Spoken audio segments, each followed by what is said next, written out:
जय श्री राधे कृष्णा। हमारे YouTube channel में आप सभी का फिर से स्वागत है। दोस्तों, कल हमने आपको हरिवंश पुराण के 15वें अध्याय का श्रवण कराया था। आज हम आपको 16वें दिन के अध्याय का श्रवण कराएंगे, जो कि 16वें दिन कथा सुनने का लाभ प्राप्त होता है। इसको पति पत्नी दोनों ही सुने।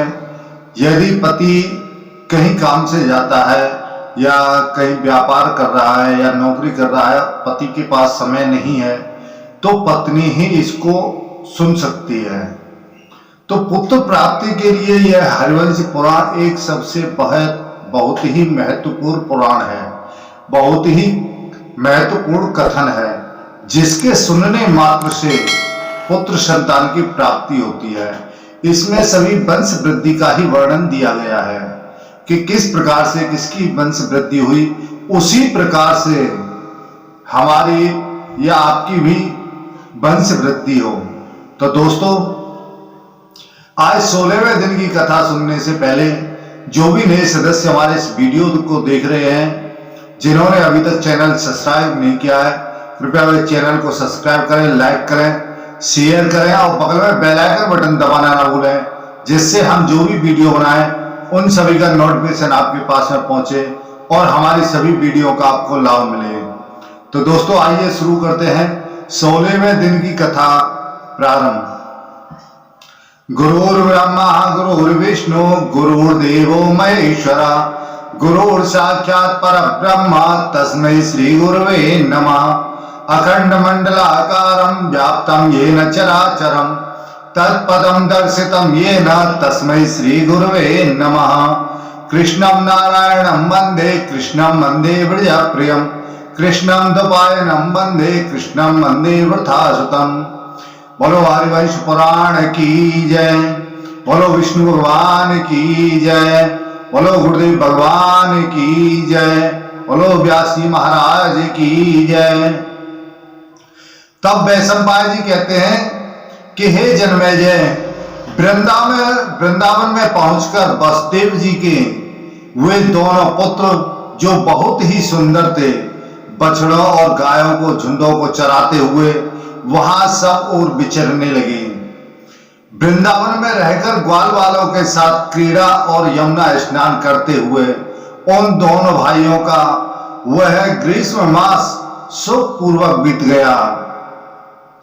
उसके पश्चात मन की कामनाओं को उद्दीपित करने वाली वर्षा ऋतु आ पहुंची। मेघों की भारी घटा घिरे आई और वर्षा करने लगी। उन मेघों के मध्य भाग इंद्रधनुष से अंकित दिखाई देते थे। सूर्य का दर्शन नहीं हो पाता था। घास इतनी बढ़ गई कि धरती भी अदृश्य हो गई थी। इंद्रगोप नामक कीट नूतन वर्ष के जल से भीग रहे थे। वन प्रांत के दावानल और धूम नष्ट हुए थे। इससे उन वनों की जो वे वन थे उनकी बड़ी शोभा हो रही थी। बड़े बड़े पंखों से विभूषित मयूरों का नृत्य व्यापार, इस तरह से उनकी बहुत बड़ी शोभा हो रही थी। वह ऐसे चमक रहे थे कि मानो कहीं अच्छी तरह से ब्राह्मणों और मेढकों की ध्वनि भी वहां पर हो रही थी। मोरों का बड़ी कोकाहट मच रही थी। इस तरह से जैसे कि स्वर्ग में सभी आ पहुंचे हों, इसी तरह से उस वन की शोभा हो रही थी। वहां पर दोनों भाई गंगा स्नान करने के लिए जाते थे और गायों को चरा करके लाते थे। घास भी बहुत बड़ी बड़ी हो रही थी, जो कि गायों को बहुत ही प्यारी लगती थी। हरी भरी घास थी, वो गायों को उन्हीं में चराया करते थे। तो इस प्रकार से वह अपना सुखमय जीवन व्यतीत कर रहे थे। तब वैशंपायन जी कहते हैं कि हे जन्मेजय जी, एक दिन इच्छानुसार रूप धारण करने वाले श्री कृष्ण भगवान अपने भाई बलराम के बिना ही एक रमणीय वृंदावन में विचरने लगे। एक जगह ऐसे स्थान पर गए, वहां पर वह घूमने लगे। उन्होंने मस्तक के पिछले भाग में काक पक्ष धारण करके रखे थे। उनके नेत्र कमल दल के समान बहुत सुंदर और विशाल थे। वे श्याम सुंदर छवि से युक्त एवं श्री संपन्न थे तथा वक्ष स्थल में श्री वत्स चिन्ह धारण सस चिन्ह से संयुक्त चंद्रमा के समान बहुत ही शोभा पा रहे थे। उनकी दोनों भुजाएं बड़ी सुंदर थी, गोल और देवताओं द्वारा पूजित थी। वे बछड़ों के व्यापार में संलग्न थे और उनके गले में घुंघरू बांधने की रस्सियों से उलझी हुई ऐसी भुजाओं से श्री कृष्ण की बड़ी शोभा हो रही थी। बाल्य यानी पौगंड अवस्था में सुंदर ओठों से सुशोभित उनका मुख कमल के सदृश सुंदर और उसी से गंध से सुवासित होकर अपनी अद्भुत शोभा फैला रहा था। उनका मुखारविंद खुले अलकों से आवृत होकर के उनकी शोभा बढ़ा रहा था। वैसी ही माला उनके कंठ में भी पड़ी हुई थी, जिससे वीरवर घनश्याम श्री कृष्ण मेघमालाओं की श्याम कांति से संपन्न मूर्तिमान भाद्रपद मास की भांति शोभा पा रहे थे। इस प्रकार से भाद्रपद के महीने में सभी शोभा पाते हैं, उसी प्रकार से श्री कृष्ण भगवान की वह तस्वीर नजर आ रही थी। किसी समय वन में जाकर तरुण रूप धारण करके गायों को आनंदित करने के लिए इच्छानुसार अत्यंत मधुर स्वर में श्री कृष्ण भगवान मुरली बजाया करते थे, जो समय के गोपों का प्रमुख वाद्य थी। नूतन जलधर के समान श्याम और कांतिमान श्री भगवान कृष्ण गोकुल के आसपास विचरने और रमणीय एवं विचित्र वन श्रेणियों में विहार करने लगे। वहां मयूरों की कीका ध्वनि गूंजती रहती थी। वे उन पंक्तियां जो वन की पंक्तियां हैं, कामी पुरुषों के मन में काम भावना का उद्दीपन करने वाली थी। मेघों की गर्जना की प्रतिध्वनियों से वहां सब और कोलाहल मच रहा था। वृक्षों के समूह से निकली हुई नूतन वायु से सेवित हुए श्री कृष्ण उन सौम्य वन राज्यों में बड़े आनंद का अनुभव करने लगे। तो एक दिन उस वन में गायों के साथ घूमते हुए श्री कृष्ण भगवान ने कहा, वहां एक वृक्ष को देखा जो ही ऊंचा और सभी वृक्षों से बड़ा था। अपने पंतों के संचय से अत्यंत घना प्रतीत होने वाला वह वृक्ष पृथ्वी पर मूर्तिमान के मेघ के समान खड़ा था। वह बहुत ही विशाल बड़ा था। उस अपनी ऊंचाई से उसके ने आकाश के आधे भाग को रोक रखा था और वह पर्वत के समान विस्तृत आकार धारण करता था। नीले एवं चितकबरे रंग वाले बहुत से मोर उस वृक्ष का सेवन करते थे। वह मूंगों के समान लाल लाल घने फलों द्वारा इंद्रधनुष सहित मेघ के समान जान पड़ता था। उसकी एक एक शाखा विशाल ग्रह के समान प्रतीत होती थी।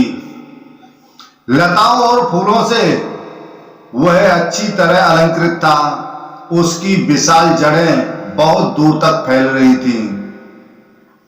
ऐसा जान पड़ता था कि वह वृक्ष उस प्रदेश के दूसरे सभी वृक्षों का आधिपत्य सा कर रहा है। उसके कर्म बड़े शुभ हैं। वह वर्षा और धूप का निवारण करता था। वह बरगद का वृक्ष था और पर्वत शिखर के समान प्रतीत होता था। उसका नाम था भांडीर वन। जिस वन में वह पेड़ खड़ा था, बट वृक्ष खड़ा था, उसका नाम था भांडीर वन। उसे देखकर भगवान ने वहीं निवास करने का विचार किया कि कुछ समय तक मैं इसकी छाया में बैठ जाऊं। उस बट के नीचे समान अवस्था वाले वत्स पालक मित्रों के साथ श्री कृष्ण दिन भर बड़े सुख से रहे। पहले अपने धाम में रहते हुए उन्होंने जैसे सुख का अनुभव होता था, वैसा ही उस बट के वृक्ष के नीचे उन्हें आनंद मिला, सुख प्राप्त हुआ। वहां खेलते हुए भांडीर वासी श्री कृष्ण को उस समय बहुत से ग्वालवाल जंगली खिलौने देकर प्रसन्न करने की चेष्टा करते थे। दूसरे ग्वालवाल मन ही मन प्रसन्न हो अनेक प्रकार के गीत गाते थे। अन्य गोप बालक जिन्हें श्री कृष्ण की वह मधुर क्रीड़ा बहुत ही प्रिय थी, अथवा जो श्री कृष्ण विषयक अनुराग को ही अपने प्रिय वस्तु मानते थे। वे श्री कृष्ण का ही यशोगान करने लगे। उन ग्वाल वालों के गाते समय बलवान श्री कृष्ण पत्तों के बनाए हुए वाद्यों के बीच बीच में मुरली, लंबी तंदूरा तथा बीन बजाते थे। जब ग्वाल वाल गीत गाते थे तो उनके बीच में ही वह अपनी मधुर बांसुरी गान करते थे, जिसके जल का स्पर्श करके सुखदायिनी हवा चल रही थी तथा जिसमें कमल और उत्कल खिले हुए थे। उस यमुना नदी को श्री कृष्ण ने देखा। उसमें उतरने के लिए उत्तम मार्ग थे। उसका जल स्वादिष्ट था। उसके भीतर कई कुंड थे तथा वह बड़े वेग से प्रवाहित हो रही थी। जल और वायु द्वारा प्रकट हुए वेग से उसने किनारों के वृक्षों को झुका दिया। हंसों और कारंडवों के उद्घोष तथा सारसों के कलनाद से वहां सदा कोलाहल रहता था। जल में उत्पन्न हो यमुना तट का सेवन करते थे। जल में उत्पन्न होने वाले प्राणी मत्स्य आदि यमुना जी में भरे हुए थे। वे जल जनित शीतलता आदि गुणों से विभूषित थी। वहीं उनका तट के निकट भी जो प्रभा की कृशता थी, वही उनका सूक्ष्म उदर अथवा कृश कटी भाग थी। वह अपनी मनोहर कांति से कमनीय प्रतीक होती थी। वे तरंगमयी त्रिवली धारण करती थी। फैन ही उनका हर्षोत्फुल्ल था, मुख था। वे सदा प्रसन्न यानी स्वच्छ भी रहती थी और हंस की उनके हाथ थी। सुंदर लाल कमल उनके लाल लाल ओष्ठों की झांकी कराते थे। चक्रवा चकई के जोड़े उनके मानो युगल उरोज थे। उनका विस्तृत मुख दोनों तटों पर फैला हुआ था। लंबे स्रोत ही उनकी विशाल भुजाओं के समान, दोनों तटों की पूर्णता ही उनके विस्तृत कान थे। वे कारंडवों के कुंडल पहने हुए थे। उनके नील कमल रूपी लोचन अनुपम शोभा से संपन्न थे। तट पर उत्पन्न हुए वृक्ष आदि ही उनके आवरण थे। मछलियों की पंक्ति, उनकी उज्ज्वलता मेघना कर्दनी सी प्रतीत होती थी। उनके जल का फैला हुआ पाट ही पाटंबर का काम देता था। सारसों की मीठी बोली ही उनके नूपुरों की मधुर ध्वनि थी। भयंकर नाके उनके अंगों में लगे हुए चंदन से प्रतीत होते थे। वे कच्छप रूपी लक्षणों, हाथ पैरों की रेखाओं से विभूषित थे। पशुओं के पानी पीने के घाट पर आए हुए स्वापद हिंसक जंतु उनके शीशभूत थे। मनुष्य आदि प्राणी उनके पयोधर जलपूर्ण स्तन का पान करते थे। यमुना के जल को हिंसक जंतुओं ने पीकर झूठा कर दिया था और उनके दोनों तट विभिन्न आश्रमों से भरे हुए थे। ऐसी समुद्र की पटरानी यमुना जी की शोभा निहारते हुए, बढ़ाते हुए श्री कृष्ण अपनी मनोहर गति से वहां चारों ओर विचर रहे थे। नदियों में श्रेष्ठ यमुना के तट पर विचरते हुए श्री कृष्ण ने एक उत्तम हृदय जल कुंड देखा जो बहुत बड़ा था। उसका विस्तार 1 योजन का था। देवताओं के लिए भी उसे पार करना कठिन था। वह बहुत ही गहरा, क्षोभ रहित जल से परिपूर्ण तथा प्रशांत समुद्र के समान हलचल से शून्य था। जल में पैदा होने वाले मगर आदि हिंसक जंतुओं ने भी उस हृदय को त्याग दिया था। जलचर पक्षियों भी वह के बिना भी वह सूना ही था तथा मेघों से आच्छादित हुए आकाश की भांति वह अगाध जल से पूर्ण दिखाई देता था। उसके तटों पर बड़े बड़े बिल थे जिनमें सर्प रहते थे। उनके कारण उस कुंड तक पहुंचना बहुत ही कष्टदायक था। सर्पों की विष रूपी अरणि से उत्पन्न हुई आग के धूम से वह सारा कुंड व्याप्त रहता था। वह पशुओं के उपभोग में आने के योग्य भी नहीं था। जलार्थी प्राणियों के लिए उसका जल अपेय हो गया था, वह पीने योग्य नहीं था। तीनों समय स्नान की इच्छा रखने वाले देवताओं ने भी उसे त्याग दिया था। वह हृदय उनके उपभोग में भी नहीं आता था। उस कुंड के ऊपर ऊपर आकाशचारी पक्षियों के लिए आकाश मार्ग से ही जाना असंभव था। उसके जल में तिनके भी पड़ जाएं तो वह कुंड अपनी विषाग्नि के तेज से प्रज्वलित हो उठता था। उसके चारों ओर एक एक योजन के अधिक भूभाग ऐसा था जिस पर चलना देवताओं के लिए भी बहुत कठिन था। ब्रज के उत्तर भाग में केवल एक कोस की भूमि ऐसी रह गई थी जो उसकी विषाग्नि के प्रभाव से बची रहने के कारण रोग शोक से रहित थी।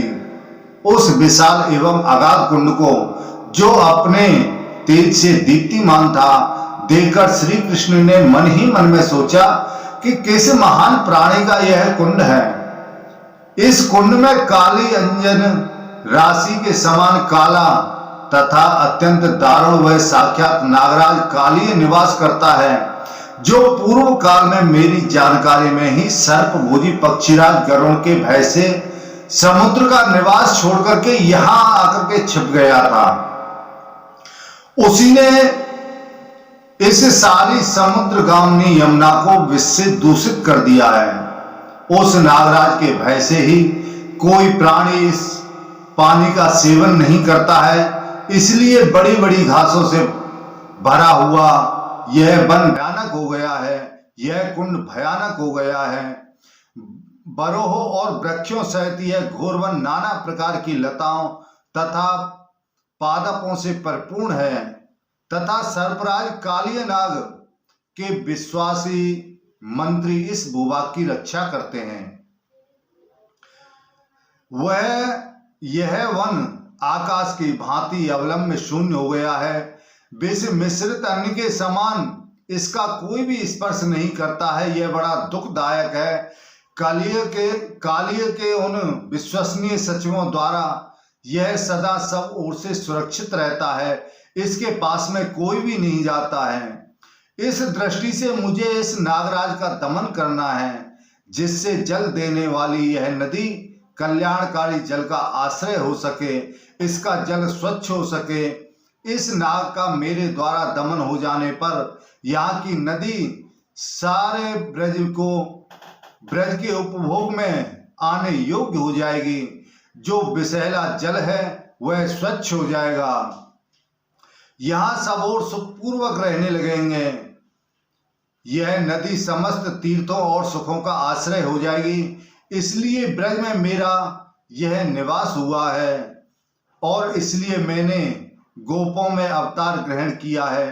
कुमार्ग पर स्थित हुए इन दुरात्माओं का दमन करने के लिए ही यहाँ मेरा अवतार हुआ है। मैं बालकों के खेल खेल में ही इस कदम पर चढ़कर उस घोर कुंड में कूद पड़ूंगा और काली नाग का दमन करूंगा। ऐसा करने पर संसार में मेरे बाहुबल की बड़ी ख्याति होगी। ऐसा श्री कृष्ण भगवान मन में विचार करने लगे कि मुझे इस प्रकार से काली दमन का हर करना है और इसको यहां से भगाना है। तब वैशंपायन जी कहते हैं कि हे जन्मेजय जी, चंचल श्री कृष्ण नदी के तट पर पहुंचकर दृढ़ता पूर्वक अपनी कमर कस ली। फिर प्रसन्नता पूर्वक वे कदम की शाखा पर चढ़ गए। मेघ के समान श्याम शरीर वाले कमल नयन श्री कृष्ण ने कदम की शाखा से लटककर काली दह के बीच में कूदते समय बड़े जोर का शब्द किया। श्री कृष्ण के वहां कूदने से यमुना के उस कुंड में हलचल सी पैदा हो गई कि यह काली दह में ऐसा कौन सा व्यक्ति आ गया है, इसे मरने की कोई परवाह नहीं है, मृत्यु इसमें हो जाएगी यदि इसका जल इसके मुंह के अंदर चला गया, क्योंकि इसके अंदर बहुत बड़ा जहर है। बड़े वेग से जल उछलकर तट भूमि सहित सींच उठा, ऐसा जान पड़ा मानो वहां जल से भरा हुआ मेघ फट गया हो। बस श्री कृष्ण भगवान इतनी तेज से उसमें कूदे कि जल उमड़ पड़ा। उस शब्द से नागराज का विशाल भवन क्षुब्ध उठा और वह सर्प जल से ऊपर को उठा। जब नागराज उसके अंदर सो रहे थे, श्री कृष्ण भगवान उसके अंदर कूद गए। तब नागिनों से श्री कृष्ण भगवान कहते हैं कि हे नागिनों, हे माताओं, तुम इस काली नाग को जगाओ, मैं इससे युद्ध करना चाहता हूं। तब नाग की देवी कहने लगी कि हे बालक, तू कौन है और यहां पर क्यों आया है? यदि यह कालिया नाग जाग जाएगा तो तुम्हारी मृत्यु निश्चित है, तुम यहां से चले जाओ। तब श्री कृष्ण भगवान कहने लगे कि हे माताओं, मुझे इसकी परवाह नहीं है, मुझे इसकी परवाह नहीं है, आप चिंता मत करो, मुझे कुछ नहीं होगा, पर तुम कालिया नाग को जगा दो। तो ऐसे शब्द सुनकर के कालिया नाग जाग उठा और उस समय उसके नेत्र क्रोध से भरे हुए थे। मेघों की घटा के समान काले रंग वाले वह नागराज काली जब कुपित होकर के उठा, उस समय उसके नेत्र प्रांत रक्त वर्ण के दिखाई दे रहे थे। उसके 5 मुख थे और उनके उच्छ्वास के साथ आग की लपट उठती थी। जैसे वो फुसकार मारता था तो उसकी फुसकार से आग निकलती थी।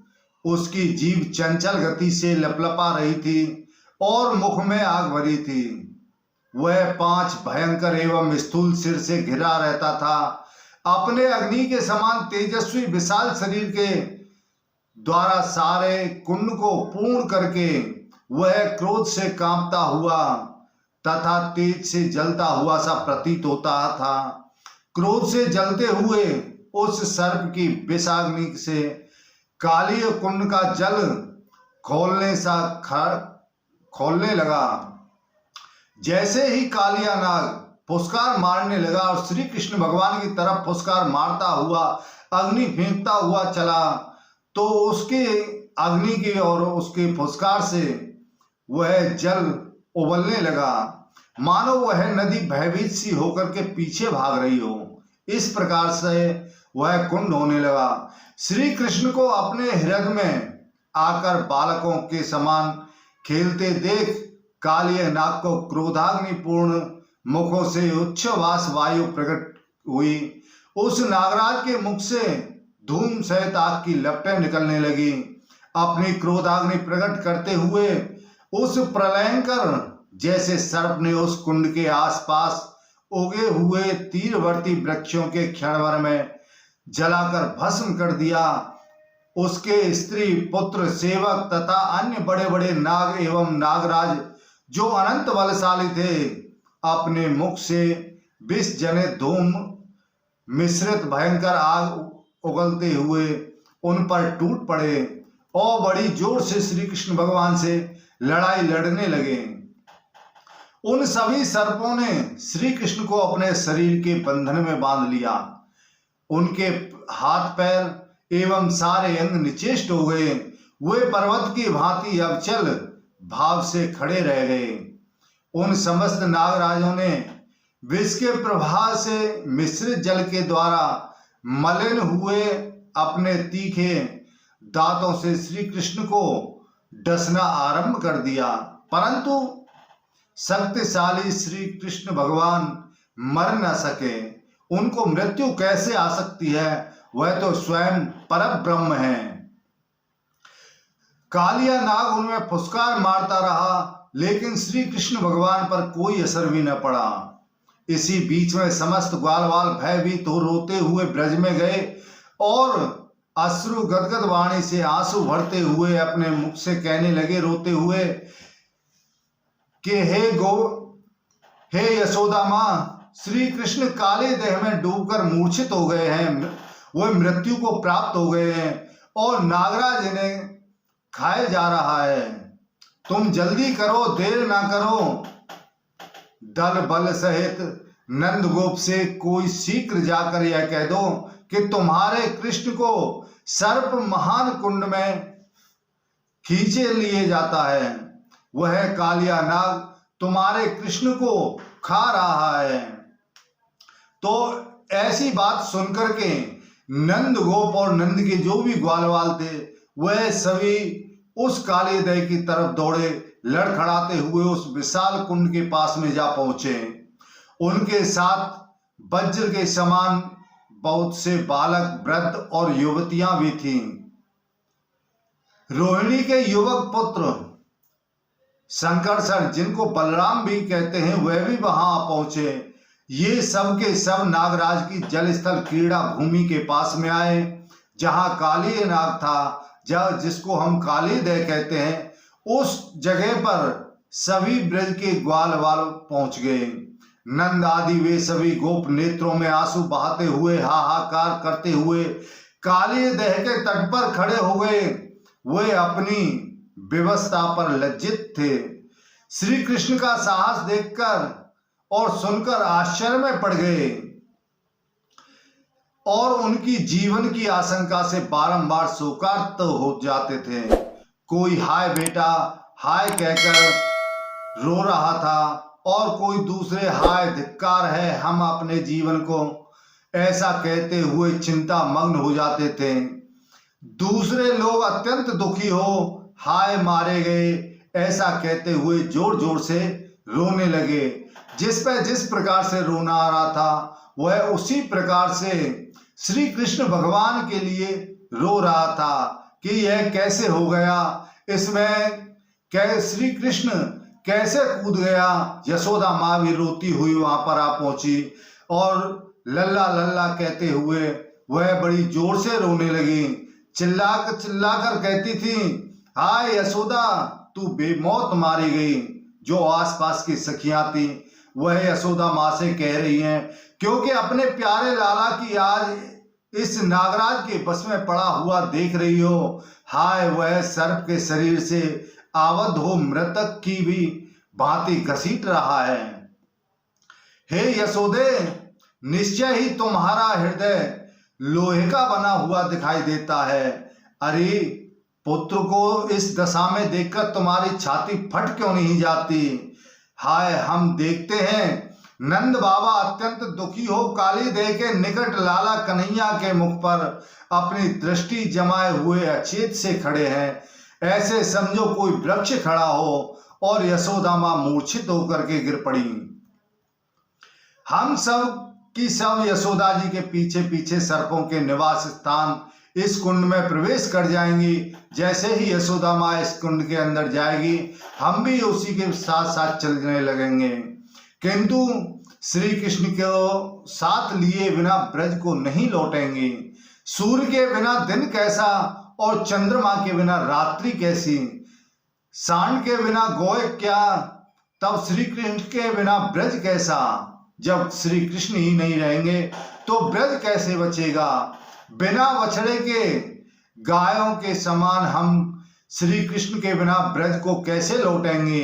उन गोपियों का, ब्रजवासियों का तथा नंद बाबा का विलाप और यशोदा जी का करुणापूर्ण रोदन सुनकर श्री कृष्ण के साथ अपने एक भाव और एक शरीर के संबंध को जानने वाले बलराम, जो वास्तव में एक ही देह के दो भागों में से एक थे, कुपित हो अविनाशी श्री कृष्ण से इस प्रकार बोले, गोपों का आनंद बढ़ाने वाले महाबाहु श्री कृष्ण, हे कृष्ण, विष ही जिसका अस्त्र है, शस्त्र है, उस सर्पराज का आप शीघ्र दमन करो। हे तात, हे प्रभु, ये हमारे समस्त बंधु बांधवों तुम में मानव बुद्धि ही रखते हैं और तुम्हें मनुष्य मानकर ही करुणाजनक विलाप करते हैं। तुम्हें देख करके रो रहे हैं, मनुष्य मानकर ही करुणाजनक बहुत जोर से हाहाकार बता रहे हैं। हे रोहिणी नंदन बलराम का यह सांकेतन वचन सुनकर के श्री कृष्ण ने सर्पों के उस बंधन को तोड़ डाला और पराक्रम दिखाते हुए अपनी बाहों पर ताल ठोका उसके पश्चात जल के ऊपर उठे हुए उस सर्प के भारी शरीर को अपने दोनों पैरों से दबाकर श्री कृष्ण ने अपने हाथ से ही उसके मस्तक को झुकाकर पकड़ लिया। फिर श्री कृष्ण सहसा उसके बिचले विशाल सिर पर चढ़ गए और उसी पर खड़े होकर के नृत्य करने लगे, बांसुरी बजाने लगे। उस समय उनकी भुजाओं में सुंदर बाजूबंद शोभा पा रहे थे। श्री कृष्ण के द्वारा मस्तक के कुचल दिए जाने पर उस सर्प का दिमाग ठंडा हो गया, उसके मस्तिष्क की गर्मी शांत हो गई। वह अपने मुखों से खून उगलता हुआ कातर भाव से बोला कि हे भगवान, हे सुमुख श्री कृष्ण, मैंने अज्ञानवश आपके सामने इस क्रोध का प्रदर्शन किया है। आपने मेरा दमन कर दिया है, मेरा सारा जहर नष्ट हो गया है। अब मैं आपके अधीन हूं। आप मुझे आज्ञा दीजिए, मैं सदा ही अपने पुत्र और बंधु बांधवों सहित आपकी सेवा करूं, अथवा किसके अधीन हो जाऊं। मुझे जीवन दान दीजिए। उस सर्प को अपने पांचों मस्तकों के प्रणता हुआ देख भगवान गरुड़ध्वज ने क्रोध न करके नागराज कालिय से इस प्रकार कहा। श्री कृष्ण भगवान कहते हैं कि अरे ओ सर्प, मैं तुम्हें इस यमुना जी के जल में नहीं रहने दूंगा। तुम अपनी पत्नी तथा भाई बंधुओं के साथ समुद्र के जल में चले जाओ। अब फिर यहाँ पर स्थान पर या जल आदि में कोई भी सर्प दिखाई देगा तो वह तुम्हारा भृत्य हो या पुत्र हो, मेरे हाथों से शीघ्र ही मारा जाएगा। इस जल की शुद्धि हो जाए, यह लोगों के लिए मंगलकारी हो। इसमें जितना भी जहर तूने फैलाया है उस सभी जहर को समेट ले, उस सभी विष को समेट ले। इसलिए तुम महासागर में चले जाओ। यहाँ रहने पर तुम्हारे जीवन का अंत कर देने वाला महान दोष प्राप्त होगा। तो हे सर्प, समुद्र में रहते समय भी तुम्हारे पांचों मस्तकों पर मेरे चरण चिन्ह देखकर सर्पों के शत्रु गरुण तुम पर प्रहार नहीं करेंगे।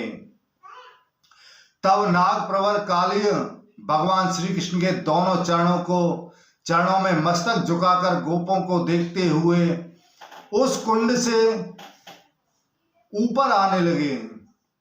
श्री कृष्ण भगवान उसके फन पर बैठ करके नाच गान करने लगे और बांसुरी बजाने लगे।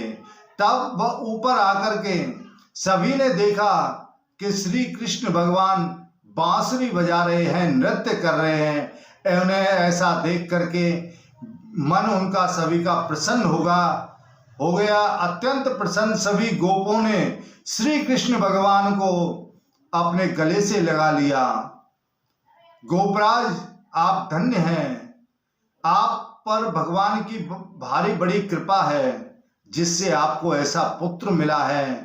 सभी ग्वालवाल नंद बाबा से कहते हैं कि हे निष्पाप नंद, आज से सभी आपदाओं के समय गोपों और गायों तथा गोष्ठ ब्रज के लिए ये विशाल लोचन भगवान श्री कृष्ण ही शरणदाता और स्वामी है। जब वह कालियादह समुद्र की तरफ चलने लगा तो श्री कृष्ण भगवान ने कहा कि हे काग, तुम पीछे मुड़ करके मत देखना। यदि तुम पीछे मुड़ करके देखोगे तो तुम पत्थर के हो जाओगे। तो वृंदावन से कुछ ही दूर पर जब काली नाग सोचने लगा कि मेरे पीछे कहीं गरुड़ तो नहीं आ रहा है, कहीं मुझे खा करके नष्ट न कर दे, तब वह पीछे मुड़ करके देखने लगा तो उसी समय वह वृंदावन से कुछ ही दूरी पर वह पत्थर का हो गया। तो आज भी काली नाग की जो मूर्ति है, जो पत्थर का काली नाग है, वह भी आज भी वहां पर विराजमान है।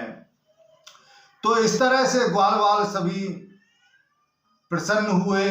भगवान श्री कृष्ण ही शरणदाता और स्वामी हैं, ऐसा मन में विचार करने लगे। मुनियों से सेवित समस्त यमुना जी का जल अब सबके लिए सुख और मंगलमय हो गया। अब हमारी गाय सदा इसके तट पर चरती विचरती रहेंगी। हम वन में रहने वाले गंवार यानी ग्वारियां हैं। यह बात स्पष्ट ही सत्य दिखाई देती है, क्योंकि ऐसे महान आत्मा श्री कृष्ण राग में छिपी हुई है, आग की तरह ब्रज में विद्यमान है, परंतु हम इनके महत्व को समझते ही नहीं हैं। इस प्रकार वे विस्मित हुए। समस्त गोपगण अविनाशी भगवान श्री कृष्ण की स्तुति करते हुए गोष्ठ यानी ब्रज में अपने अपने स्थान पर चले गए, मानो देवता चैत्र रथ में विचर रहे हों। तब वैशंपायन जी कहते हैं कि हे जनमेजय, जब श्री कृष्ण ने यमुना जी के कुंड में रहने वाले नागराज कालिय का दमन कर दिया, उसके बाद से वे दोनों भाई बलराम और श्री कृष्ण प्राय उसी प्रदेश यानी उसी ब्रज में साथ साथ विचरने लगे, उसी वन में साथ साथ घूमने लगे। एक दिन वसुदेव के वे दोनों पुत्र गोधन के साथ विचरते हुए परम रमणीय गोवर्धन पर्वत के निकट आए। वहां उन दोनों वीरों ने देखा कि गोवर्धन से उत्तर दिशा में यमुना के तट का आश्रय लेकर एक विशाल एवं रमणीय तालवन शोभा पा रहा है। ताड़ के पत्तों से विस्तार को प्राप्त हुए उस रमणीय तालवन में क्रीड़ा परायण हो वे दोनों भाई दो दंड बछड़ों के समान बड़ी प्रसन्नता के साथ विचरने लगे। वह विशाल सदा की स्तिग्नि चिकना रहता था। वहां ढेले और पत्थरों के रोड़े नहीं थे। वहां के स्थलों पर प्राय दर्भ, कुसा, दूर्वा आदि सब कुछ इस प्रकार के फैले हुए थे। उस स्थान की मिट्टी काले रंग की थी। वहां जो ताड़ के वृक्ष थे उनके तने मोटे थे। वे सभी वृक्ष बहुत ऊंचे थे। उनके पर्व स्थान यानी जो गांठ वाले स्थान हैं काले रंग के थे और उनकी शाखाएं फलों से भरी पूरी थी। उन ताल वृक्षों से उस स्थान की ऐसी शोभा हो रही थी मानो वहां अपने सूंड ऊपर को उठाए हुए बहुत से हाथी खड़े हों। वहां वक्ताओं में श्रेष्ठ श्री कृष्ण ने बलराम से कहा कि हे आर्य, हे भैया, यहाँ की वन स्थली जो इन पके हुए ताल फलों की सुगंध से महक उठी है, ये काले और सुगंधित ताल फल अवश्य ही स्वादिष्ट और सरस होंगे। हम दोनों भाई साथ साथ रहकर शीघ्रता पूर्वक कदम उठाते हुए उन फलों को यहाँ गिरावें। यदि इनकी गंध ऐसी है जो अपनी मधुरता से हमारी घ्राणेन्द्रिय को तृप्त किए देती है, तो मेरा विश्वास है कि इन फलों को अमृत तुल्य रस से युक्त होना चाहिए। ये खाने में कितने स्वादिष्ट होंगे। श्री कृष्ण की यह बात सुनकर के रोहिणी नंदन बलराम हंसते हुए से पके हुए ताल फलों को गिराने के उद्देश्य से उन वृक्षों को हिलाने लगे। उस तालवन का सेवन मनुष्यों के लिए असंभव सा हो गया है। उस वन को इस पार से उस पार तक सकुशल लांग जाना अत्यंत कठिन था। यद्यपि वह सारभूत स्थान था, तथापि राक्षस के घर की भांति मनुष्यों से शून्य दिखाई देता था। गर्दभ रूपीधारी धेनुक नामक दारुण दैत्य विशाल गदहों की टोली से घिरा हुआ उस वन में रहता था। वह गदहा असुर उस तालवन की सब ओर से रक्षा करता था कि इसमें और कोई ना घुस आए। उसकी बुद्धि बहुत ही खोटी थी। वह मनुष्यों, पक्षियों तथा हिंसक जंतुओं को भी आतंकित किए देता था, उनको भी मार डालता था, उनको भी परेशान करता था। उन ताल फलों के गिराने से जो धमाके की आवाज होती थी उसे सुनकर धेनुकासुर सहन ना कर सका कि यह फल कौन गिरा रहा है, क्या कर रहा है, ऐसा मन में विचार कर रहा था। जैसे ताल ठोकने की आवाज सुनकर हाथी कुपित हो जाता है, उसी प्रकार वह भी अत्यंत क्रोध में भर गया। वह उस धमाके के शब्द का अनुसरण करता हुआ बड़े रोष के साथ वह वहां पर चला। घमंड में भरकर अपने अयाल और सिर को घुमाता आ रहा था। उसकी आंखें क्षुब्ध हो गई थीं। वह बड़ी पटुता के साथ रेंग रहा था और अपनी टापों से पृथ्वी को विदीर्ण सा किए देता था। उसकी पूंछ घूम रही थी, रोंगटे खड़े हो गए थे। वह मुंह बाएं हुए काल के समान जान पड़ता था। उसने आते ही रोहिणी नंदन बलराम को वहां उपस्थित देखा। वहां खड़े हुए श्री बलराम को देखा। ध्वजा की सी आकृति वाले अविनाशी रोहिणी कुमार को ताड़ों के नीचे खड़ा देख दांतों से ही शस्त्र का काम लेने वाले उस दुष्ट गधे ने उन्हें दांत से काट लिया। फिर दूसरी ओर मुंह करके उस दैत्यराज धेनुक ने बिना हथियार लिए खड़े हुए रोहिणी कुमार की छाती में अपने पिछले 2 पैरों द्वारा चोट पहुंचाई। तब बलराम जी ने उस गर्दभ रूपधारी दैत्य के उन्हीं दोनों पैरों को पकड़ लिया तथा उसके मुंह और कंधों को घुमाते हुए उसे ताड़ वृक्ष के ऊपर दे मारा। उसकी दोनों जांघें, कमर और गर्दन टूट गई। पीठ की हड्डी भी चूर चूर हो गई। उसकी आकृति बहुत बिगड़ गई थी। वह गर्दभासुर ताल फलों के साथ ही पृथ्वी पर गिर पड़ा। धेनुकासुर को प्राण शून्य और श्रीहीन होकर पृथ्वी पर पड़ा देख बलराम जी ने उसके दूसरे भाई बंधुओं को भी उसी प्रकार ताड़ वृक्ष पर दे मारा। वहां की भूमि गधों की लाशों तथा गिराए हुए